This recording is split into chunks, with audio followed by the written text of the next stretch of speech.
നമ്മുടെ ജീവിതത്തിൽ ഒരു കാര്യം ദൈവം ഇടപെട്ട് നടത്തി തരുന്നു, അതിന്റെ പിന്നാലെ സെലിബ്രേഷനിലേക്കല്ല പോകേണ്ടത്. നമ്മളിപ്പോ അങ്ങനെയാണ്. ഒരു കുഞ്ഞിനെ കിട്ടുന്നു, ഉടനെ നമ്മൾ എങ്ങനെ ആഘോഷിക്കാം. ഒരു എക്സാം പാസ് ആകുന്നു, ഉടനെ ചിന്ത എങ്ങനെ സെലിബ്രേറ്റ് ചെയ്യാം. ഒരു കാര്യം നമ്മൾ ഉദ്ദേശിക്കാത്ത രീതിയിൽ ഭംഗിയായിട്ട് നടത്തി തീർക്കാൻ നമുക്ക് പറ്റുന്നു, ഉടനെ ചിന്ത എന്താ, എങ്ങനെ ചെലവ് ചെയ്യാം. The first thing soon after receiving the blessing from God is price.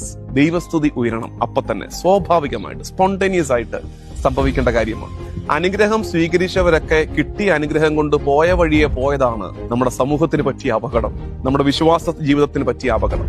സ്വീകരിച്ചവരൊക്കെ തിരിച്ചു വന്നിരുന്നെങ്കിൽ അവിടെ ഒരു ദൈവാരാധന മുഴങ്ങില്ലായിരുന്നോ, അത് ഒരുപാട് പേർക്ക് സാക്ഷ്യമാകില്ലായിരുന്നോ. അതുകൊണ്ട് താങ്ക്സ് ഗിവിംഗ് ഇസ് ഇമ്പോർട്ടന്റ്. അപ്പൊ ചിലർ ചോദിക്കും, ദൈവത്തിന് അങ്ങനത്തെ ഇമോഷൻസ് ഒന്നും ഇല്ല, നമുക്കല്ലേ അത്തരം ചിന്ത, അതായത് അനുഗ്രഹം സ്വീകരിച്ചവൻ തിരിച്ചു വന്നൊരു നന്ദി പറയണമെന്നൊക്കെ ഉള്ള ചിന്തയൊക്കെ. ദൈവത്തിന് അങ്ങനൊന്നുമില്ല, ദൈവം അതിന്റെയൊക്കെ മുകളിലല്ലേ. പക്ഷെ കർത്താവ് ആഗ്രഹിക്കുന്നുണ്ട് നന്ദി പറഞ്ഞിരുന്നെങ്കിലെന്ന്. അനുഗ്രഹം സ്വീകരിച്ചിട്ട് പിന്നീട് നന്ദിയോടെ അവന്റെ സന്നിധിയിലേക്ക് തിരികെ ചെല്ലാത്തവരുടെ, നന്ദി കെട്ടവരുടെ ഗണത്തിൽ ഒരിക്കലും